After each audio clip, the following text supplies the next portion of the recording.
This is WWP Weekly Wrestling Podcast.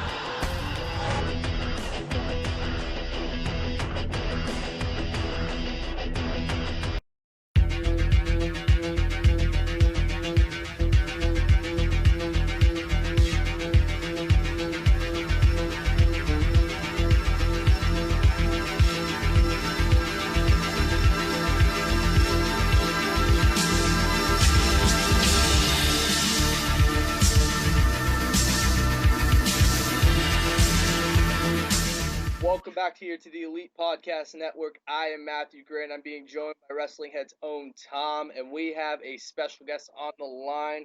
He is part of the class of 2014 WWE Hall of Fame, and he'll be rolling through Hamilton, Ontario at Club Absinthe this coming Sunday for the Unspoken Word Tour. He is Jake the Snake Roberts. What's going on, man? Oh, not much, man. Enjoying the day. Absolutely. I got to ask you about this Unspoken Word Tour, man. Got a lot of things going on, got a lot of towns to make with this whole thing. Talk a little about the idea behind the concept. Well, for years, you tell joke stuff and you tell about moments and stuff that happened to you in the ring or out of the ring or in the locker room or in a strip club or wherever, and they're funnier than hell. And I was just talking to some of the guys one night, and they're like, dude, you need to put this together and put it on the road, man. And I talked to comedians, one being Fluffy. He's an awesome comedian. And they said, dude, if you don't put this together and go on the road, you're not. And I thought, what the hell, we'll try it. So I went out and tried it, and I had a blast. I'm not blinking off the stage. So basically, it's like a locker room setting, except I have my clothes on, and we're telling jokes and stuff back and forth. So it's really a lot of fun, man, to travel back in time and remember some of those moments and the silliness or the rudeness we were throwing at each other. And the fans enjoy it, man. Plus, I have a segment in the show where we do a Q&A. So if somebody's got a question that's burning a hole in their pocket, throw it at me. I'll put it out. It's just good times. Awesome, man. I'm really looking forward to this Sunday. Tom, take it away, man. Yeah, Jake, first of all, thank you for taking the time out. Honor and pleasure to talk to you. Obviously, one of the big things that's been part of your career in the last couple of years and part of your life has been DDP Yoga and working with Diamond Dallas Page. Talk about just what DDP Yoga is like to anybody that has never, ever heard of it before and is maybe skeptical about trying it out. Well, the great thing about DDP Yoga is anybody can do it. And I'm proof of that, because whenever I started, I couldn't even get out of a chair. You had to pull me to my feet. So I was 310 pounds. I started doing it very slow and had to take breaks and stuff. But lo and behold, man, I started losing weight. And I started being able to stand on my own. And then I was able to get up and down on my own. And it just kept getting better. So the greatest thing about DDP Yoga is it's built for anybody and everybody. And once you reach your goal, man, it's such an awesome feeling. I mean, I wake up in the morning now, man, and I just look up at the ceiling, and I'm like, man, you are still alive. And not only you're alive, you're enjoying life. Because it wasn't fun when I couldn't get up and down, man, and being way overweight. But my sobriety helped a lot in that too. So it ended up, DDP Yoga helped me get to where I wanted to be with sobriety. Because I get up in the morning, I start doing the yoga. That releases the endorphins. It gets me kind of charged up for the day, ready to go have business, take care of things. It's just a way to start your day. And that's a good thing. Absolutely. And I've heard nothing but great things about it. Does it kind of help you knowing what kind of person, Diamond Dallas Page is? Because, just seems like a selfless guy willing to do everything and anything to help anybody and anybody. Does that give some kind of comfort into, doing DDP Yoga day after day? Well, our relationship's a little bit different than that, because you get a couple of athletes in there, and there's always going to be that challenge thing in there, Hey, can you do this? Yeah, I can do this, jerk, and back and forth it goes. But to know his bottom line, to know that he just wants to help people, man. He is such an awesome guy, man. And for him to be one of my best friends, that's a big plus in my book. To know that he genuinely cares about people's health, not just his own and not just one person, but everybody, man. He's about helping anybody and everybody, man. No color, doesn't matter what color they are or how big they are. We got one guy that started off at 601 pounds. He's lost over 200 pounds, man. That's a third of a human being. That's a lot of weight to lose, man. And he's still right there for the guy. I mean, this guy sells all these DVDs, yet you catch him at night, you know what he's doing? He's calling people that bought one and telling them thanks. Come on, give me a break. Really? But that's what he does. He's that kind of guy. He's a hands-on guy. And, they just got through having the retreat to get out of Mexico. I forget how many people showed up down there, but they had a blast. And it's about giving back, and that's his whole thought, man. It's about knowing what you know and letting somebody else know about it. It's like a great secret. It's a shame that it's a great secret. To get back to health, you got to start eating real food without the without all the poisons and stuff that are in our food today, man. If you don't eat the real deal, man, you're poisoning yourself. Our government wants us to be sick.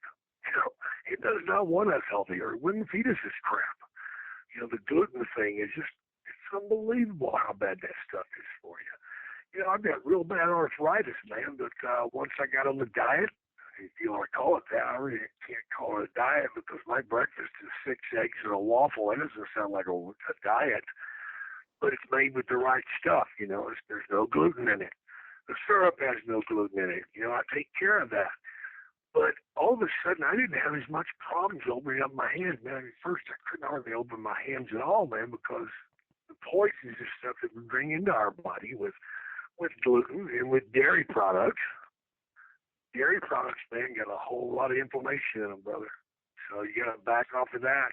It scared me when they first told me no dairy because, like, dude, I love cheese, man. You can't take the cheese. It's like, well, we're going to take your kind of cheese and we're going to replace it with goat cheese and sheep cheese. Oh, well, how bad can that taste? I'll tell you this, man. It's hands down much better taste than cow cheese. And to learn these things, we get caught up in doing things one way, and we just hang on to that. That's the way Mama did it. That's the way so-and-so did it. Yeah, that's what we're going to do it.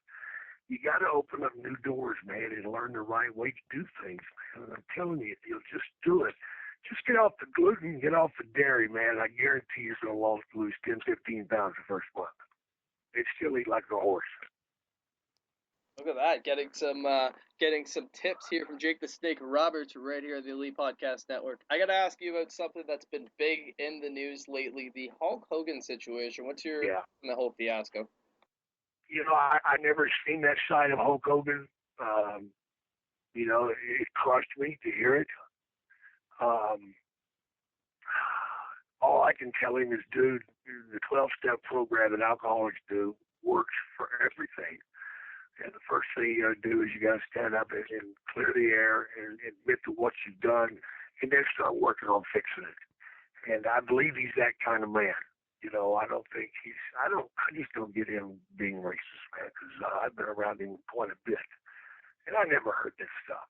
I know that sometimes in the heat of an argument, or sometimes when you're being foolish, you let something slip out that you don't really mean.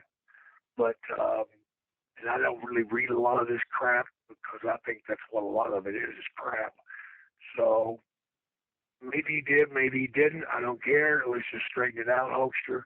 Let's get the air cleaned up, man, and let's make our apologies where they need to be done, and it's a shame that in today's world, there's just so much that you got to be careful of, and I'm not saying, well, I guess what I'm saying is you got to know who your damn friends are and what they're setting you up for, because it seems to me the whole thing was a setup. Somebody stirred the pot and turned the microphone on. It looks like some blackmail, honestly. Absolutely. But bottom line is, Hulk said those things. Yep. Okay. But who hasn't said the N-word? You show me somebody that hasn't said the N-word. That's true. You know, it's just part of life. You know, and growing up in the 50s and the 60s, guess what? That's what we called them. You know, and it was acceptable then. You know, I don't have anything about me that is about color orchard, man. I don't care what color you are, man. I care more about if you're a real man, or if you're an honest person, or if you're a good woman. Do you take care of your children? That's what I care about. Absolutely. You know, so if people would have to spin off and make a big deal out of this, dudes, you guys are just news hungry, and you want to be something that you're not. I totally Hulk Hogan is a bona fide superstar. He will always be. Yes, hearing this has hurt a lot of people, but let's get the whole truth first before we put a finger on anybody. And then once we do that, let's give that man an opportunity to clean it up. Because I'll tell you something, if everybody judged me for what I was 4 years ago, you wouldn't be talking to me on this phone because I'd be dead. But somebody cared enough to reach out and help me to guide me in the right direction. So let's do that for the Hulkster. And as you guys know, I do have to be off of here in about a minute and a half, unfortunately. Yeah, absolutely. Tom, get one more question in, and we'll finish up with Jake. Yeah, obviously, I think you are known as probably one of the best promo guys in wrestling history. Everybody knows this. Inventor of the DDT, so much accolades in your career. Right. And looking at the current product today, what is your whole opinion on it? And is there anybody in particular you like to watch? Well, the only person I like to watch is Bray Wyatt. So, he's kind of cut from my loin, I think. I talk to him a lot. I try to help him as much as I can. He's doing a phenomenal job. The new guy that just came in that beat Cena, I can't remember his name. Kevin Owens? I think he's got, who? Kevin Owens? Who? Yeah. I think he's got a chance to be something because he's cut from a different mold. You know what's funny about these guys? They're not the body perfect guys, are they? Nope. Isn't that funny? They just have talent. That's what they've done. I don't like the current product because I think that it's kind of done with a cookie cutter mentality. The way they're making these guys come out of that school and get right in there and go after it. But at the same time, you know, it's impossible. I don't care how good you are to spend a year training and then to walk into that ring and know what the hell you're actually doing. It's just impossible, guys. I didn't come close to doing that. It took me several years to get my thing down. And, you know, it's different being in front of people. And now they're putting this next tour out. So hopefully these guys will get some time in front of people doing the right thing. But the bottom line is, man, let's bring it back a couple more steps. Let's make it real again, man. Instead of doing 14 clotheslines and 22 DDTs because that's just ridiculous. All right, guys, I've got to go right now. So goodbye. Thank you very much. We'll do it again sometime. Absolutely, Jake. Thank you.